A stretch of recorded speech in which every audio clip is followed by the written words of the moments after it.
G'day punters, welcome to the Sydney review show for the mailbag. It was a fairly big card there at Randwick. There was some really standout performances on the day, and I think we should probably start off with race 2 and the highway winner. But before we do that, I'll introduce the team once more. Mark Shean, you've been at the 2-year-old trials this morning.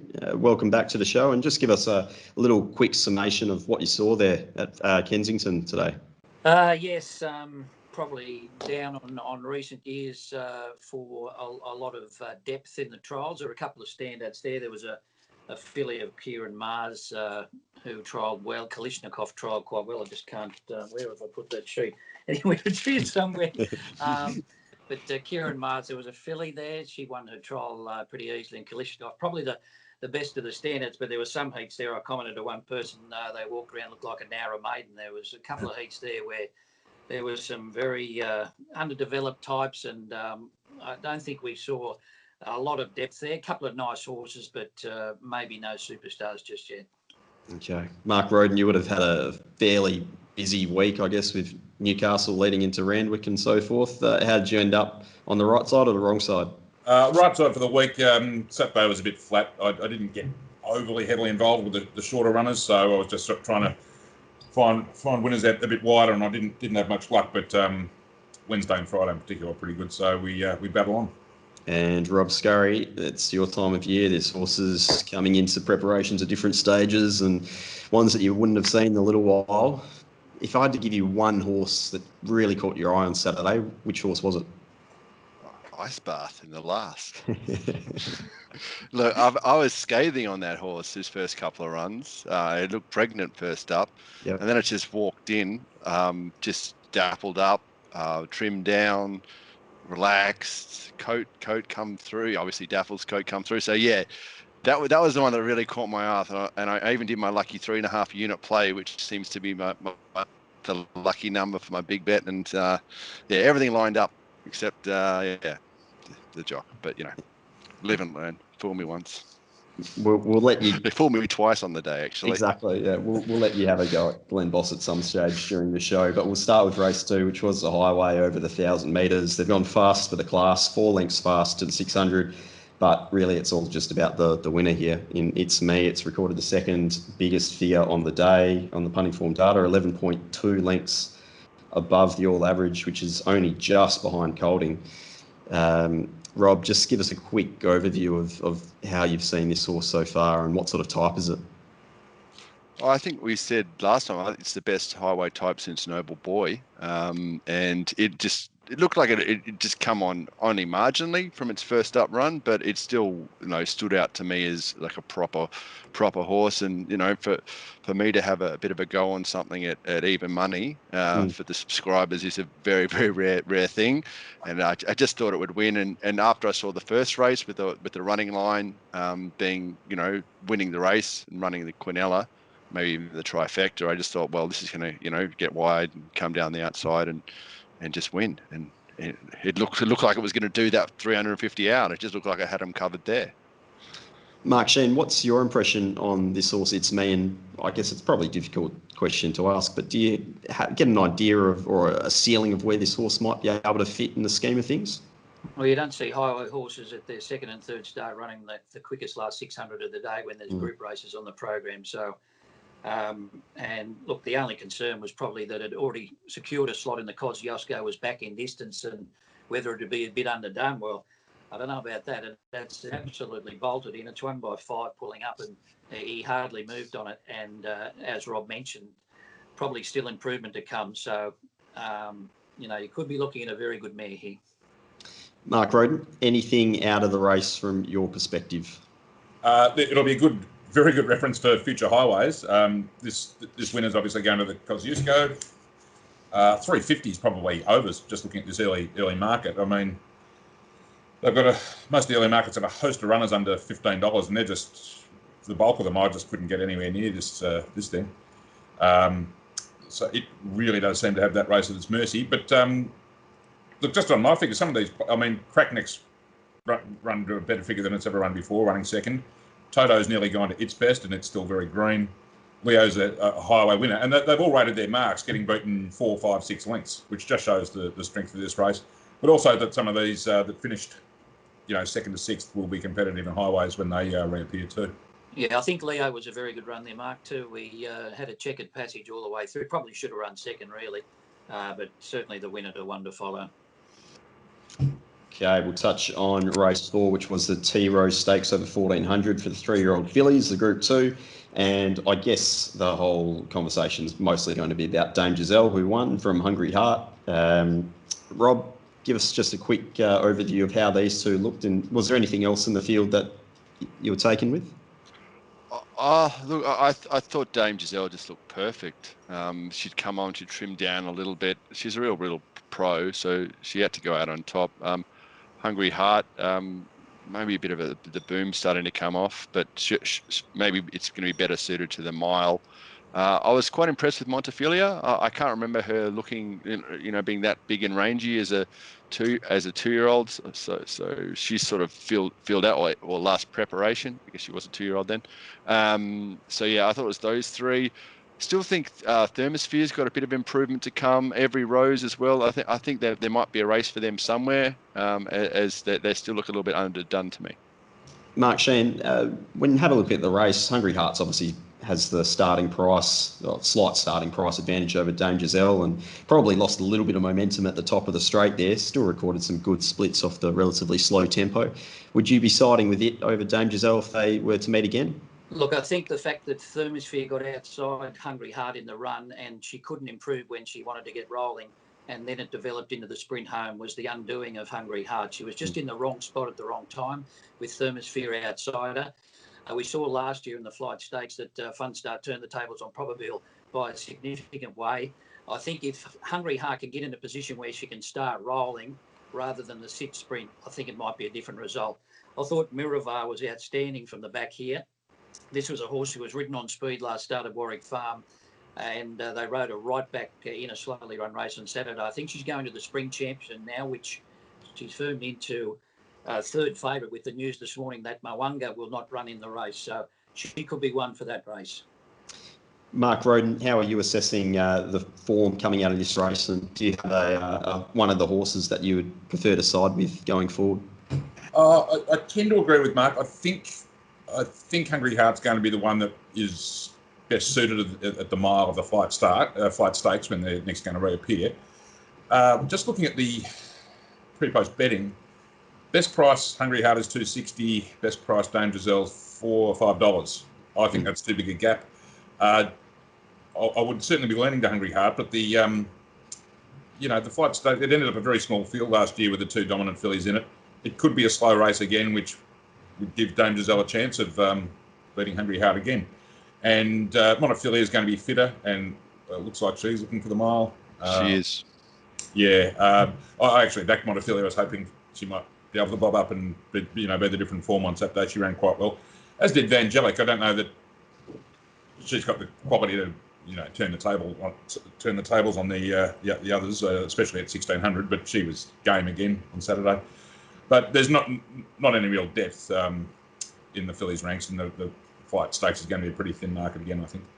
Vangelic almost looks to me like a horse that could come down to Melbourne and knock off one of those black type races down here, just with the pure difference in class. But yes, we might leave that for us. We'll see what it is. Run can go there and win a stakes race. Definitely. We get odds as well. Race 5, the Bill Ritchie over 1400, the Group 3 quality. Look, Probabile just lobbed in a perfect spot, but they've gone incredibly slow here. 11.4 lengths slow to the 600, and it's just developed into that sprint home. Rob, Probile was just a clear yard on top for you? Yeah, she just relaxed much more than she was first up. Walked really well, and just improved a little bit in condition. And there's a whole bunch of horses here that probably need to be retired. So there wasn't many chances to beat her. And when I'm looking at Reloaded, which is a horse I've never liked, then we've got Brandenburg, who just looked underdone still to me. And then one of my old favourite horses, Cuba. When I'm considering him, then this had to be a big bet. And once he pinged the gates and found that spot, it was a very easy watch. She does hit a flat spot about the 500. I was a little bit concerned, but not too concerned. When I thought, oh, she's only got to get past Cuba. Surely she can get past Cuba, and she did. So yeah, well, I think she's on track for the Epsom. She'll be in the top few in the market. I want to follow Cuba out of the race as well. Brandenburg can improve, but he's never been my horse, so I'll probably take him on. Mark Shean, what are we doing with this race? It was a very slow tempo. The favourites won, got the job done, but you've got a horse like Duduzart, which really hasn't done anything in Australia, running fourth at 100 to 1, beaten 2.4 lengths. Do you have any opinions going forward?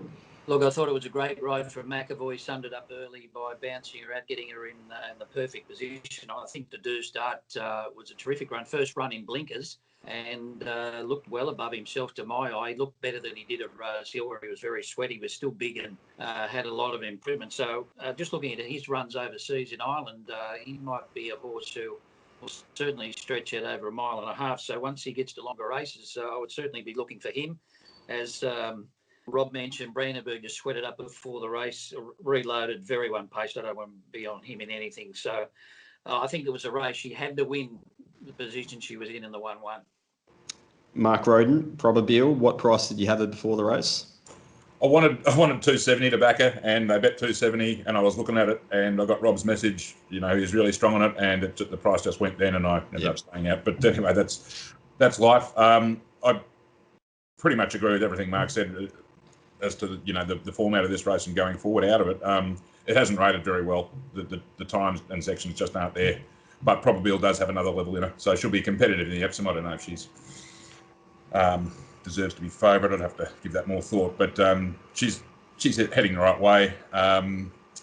Duduzart probably run of the race outside the winner, and that reloaded. It's just going to need speed on and be Johnny on the spot one day because he's got no turn of foot at all. What about Cuba? Can he go down to Melbourne? Cuba's a great horse to back because he puts himself in the race. He's run up to about his figure. When he finds form, and he was first up, wasn't he? So he's first up. He improves. He should be yeah, sure. Just exactly the sort of horse I like backing in his right race because he takes luck out of the equation. He does. One day he was first up at Warwick Farm. He was 1400s. Yeah. Nick O'Shea got him. He went from 6s out to 10s. I backed him all the way out on a Wednesday. Got done on the line. It's awful. But yeah, I love that horse. He's a big, strong bugger, and he can go 4 or 5 runs this prep. So I don't know where he'll get to, but if he goes down to Melbourne on Place Valley like he did the other prep, he's got a win in him for sure. Yep. Race 6 was the Group 1 George Main Stakes over the mile. Kolding managed to get itself after a few nervous moments early just to sit outside the leader. It was very nice of Imaging with Kieran McAvoy on board just snick slightly just to let Kolding in. But in the end, Chris Waller's trained the first 4 home. Star of the Seas was bolting for a run, finally got through when it was just a bit too late, and Very Elegant obviously had a checkered run in Passage. But it must be said on the Friday, there was a bit of lay money for Very Elegant around that 250, 260 mark on the exchange, which was quite surprising to the tune of about $12,000. Mark Shean, do you have an opinion on why that might have been? Not sure. I suppose people thought it might have been a tactical race and that she mapped back on the fence, which it turned out, and that dry track. Just looking at the head on there, at her start where she won, she looked, nice and straight to the line with that sting out of the track. But there on Saturday, she seemed to get the head on the side and laboured a little bit on the drier track. So I'm starting to think that really she needs a bit of cut out of the track now. To my eye, I didn't like her action and her head manners there over the concluding stages on that dry track. Okay, and are you going to be following, I guess, any of these runners, or is it really just a case-by-case proposition for a lot of these horses? I think Kolding got into the right spot. Like I was on him last start, and I thought he was in a position to win there the other day, and I didn't back him on Saturday. Look, he lobbed in a good spot, and probably a step up to a mile and a dry track suited him. So, good luck to him. He's getting fitter with every run. He's a big, strong type. So, Star of the Seas a bit unlucky, didn't get the run at the right time.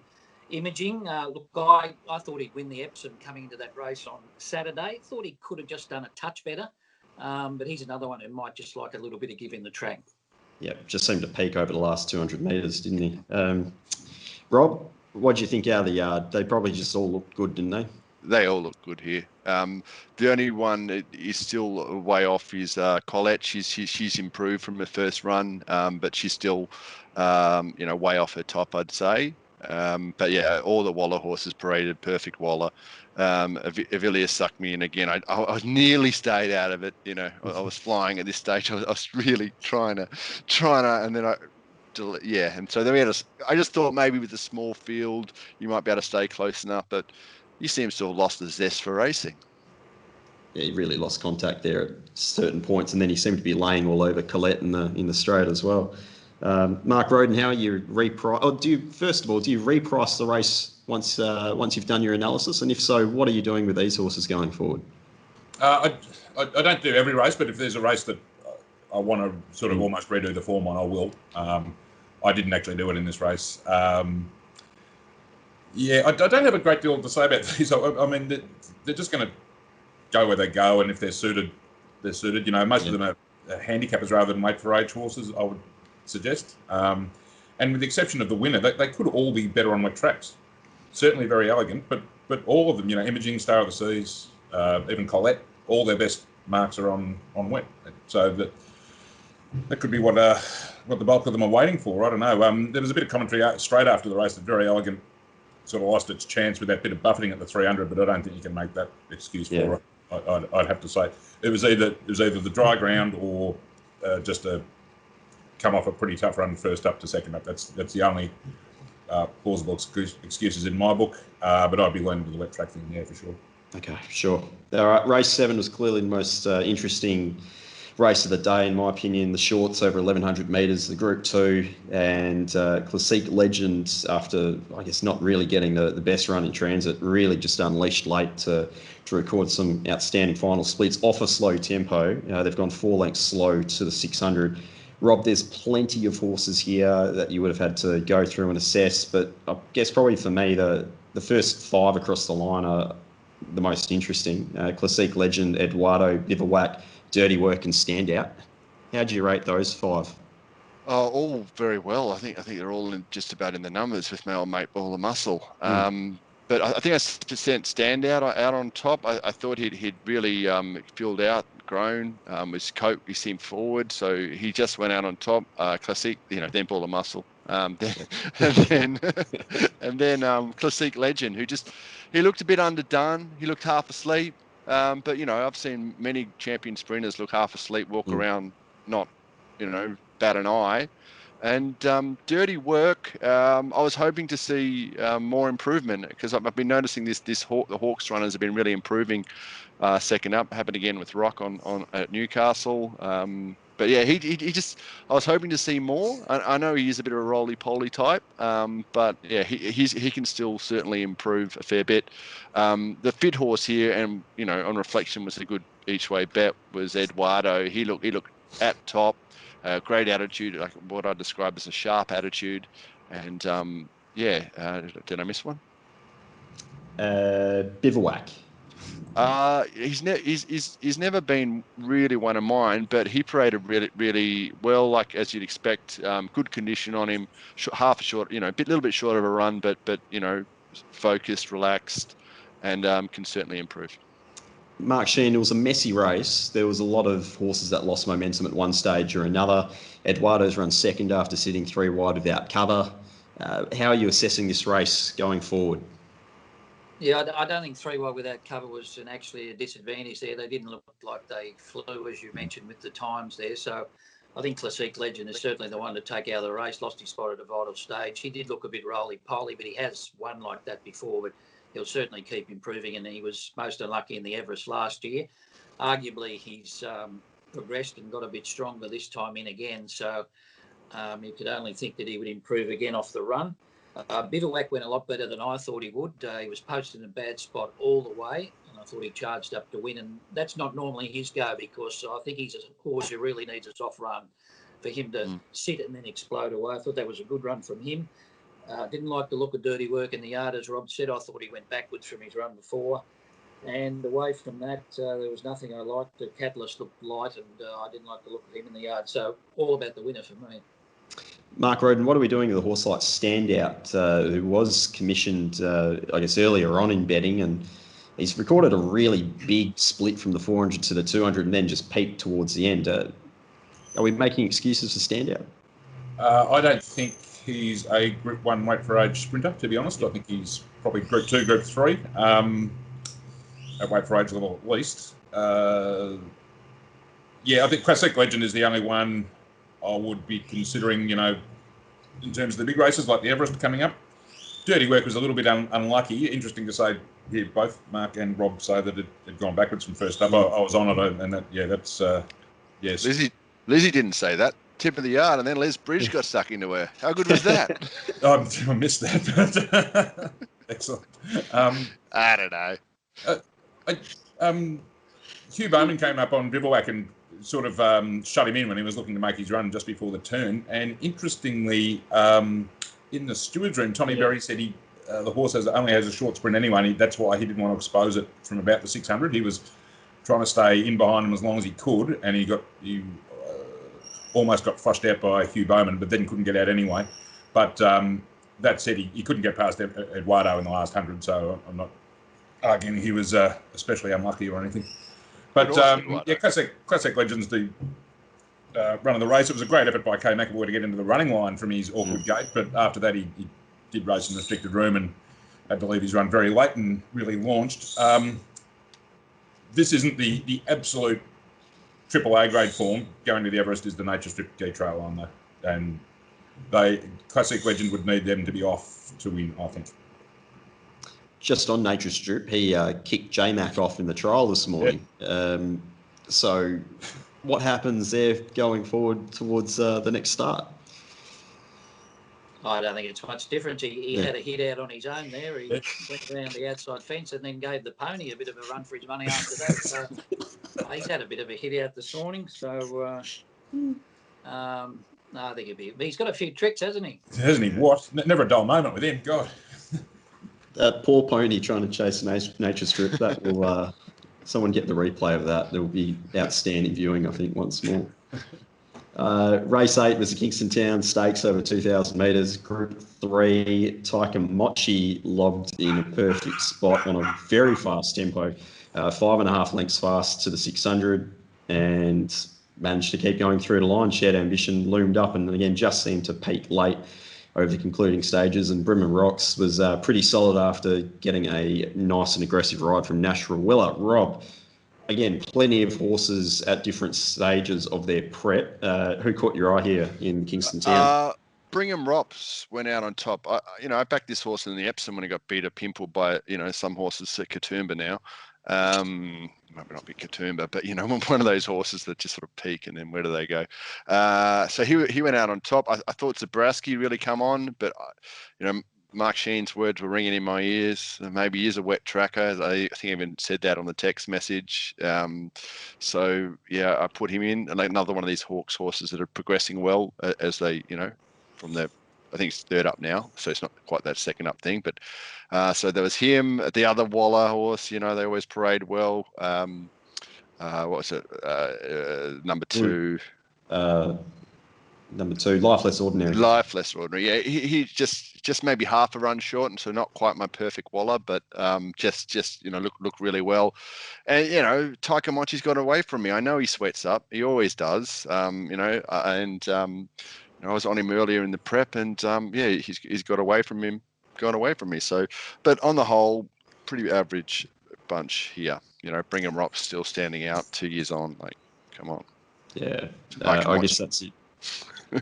He could be running around in June, over 2,000 meters. Taika Mochi, you know what I mean? Like, who are these? This is garbage. Well, I guess Woogok didn't have the greatest run in transit. He was sort of doing a lot of work wide and eventually got his way towards the front, and he's been beaten 2.5 lengths into 7th. He did look excellent, Woogok. He was an at-top Waller. Coat was glowing, and I said if there was a bit more given in the track, we would have had a play on him. Yeah, but he might have been sent around as to do a bit of donkey work. Mark Shean, lots of angles going into the race, lots of angles coming out of it. Is there a couple that you think you'll be following going forward? Oh, well, I've had my eye on Shared Ambition and Rondinella recently, and I thought they both performed quite well looking at races over 2,400 metres. I think just the race fit horse got into the right spot here, Taikamochi, and it was just too tough for them at the finish. I thought Shared Ambition, I thought he was a moral there at the 300, but just seemed to peak on his run there late. Rondinella hit the line quite well, and I didn't think Cariff was too bad late. I think once he gets to Melbourne in like a race like the Lexus or the Hotham or whatever they call it now, he could be working on towards a Melbourne Cup even. He's that sort of plodding type. But I think those horses down the outside running on late all were decent runs, the three that I've mentioned there. Brim Rock's also a very good run. So I just think Taikamochi just got into the right spot. Mark Rhoden, you had a little bit of time for Girl Tuesday. Did it suck you in once more? No, thankfully. I had another look at who was riding it and say, yeah, not much to say about this. I mean, I suppose a fair few of these will turn up in a fortnight's time in the Metropolitan, where I'm pretty sure, will be running into Magatu, who was a better horse than these at this stage, I would suggest, and looks pretty fairly weighted. I think he's got 56 or something. Yeah, Shared Ambition got into a much better spot in the run than I thought he might from his gate. The field did break right up and he got into the running line. I too thought he was the winner in the run once he got that. I mean, he was a fairly off him, but he had a reasonable one in transit. But yeah, that last 50, 100 metres suggests he's a runaway. He's probably the one that has the upside out of the race, and Rondinella, as Mark said. But I would think, yeah, Shared Ambition would probably have to go to a new level to be beating Magatu, I think. I don't. It's a bit of a tease, that Shared Ambition. It's not my kind of horse to look at. Yeah. And he always seems to be... He would have to go to a new peak to beat Magatu in the Metro. Can I say it's Mugger too? Hey, I'm going the what's that? It's full Latin. Zoolander. Sorry. Look, we have to touch on race 9 as well. Ice Bath, G Boss, Criaderis, Hugh Bowman.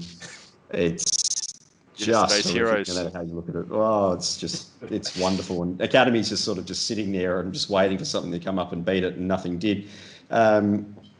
Mark Shean, are you going to fall into Ice Bath once more, or is that it? I've had enough.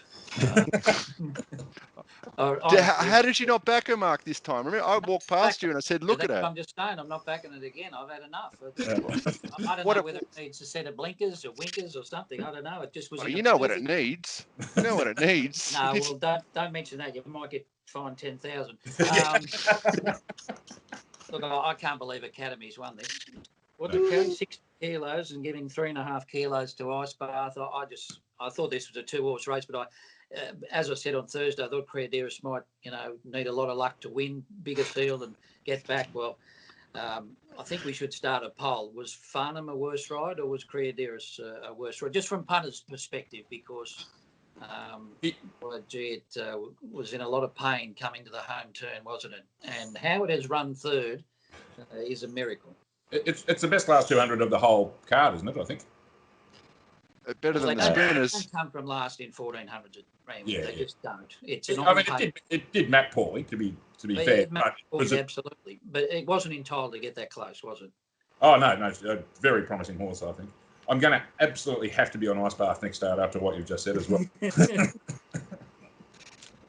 It was the fastest last 200 of the card, 11.10 seconds there, Criaderis. So even with all that in mind, it still managed to dig itself out and have a red hot go.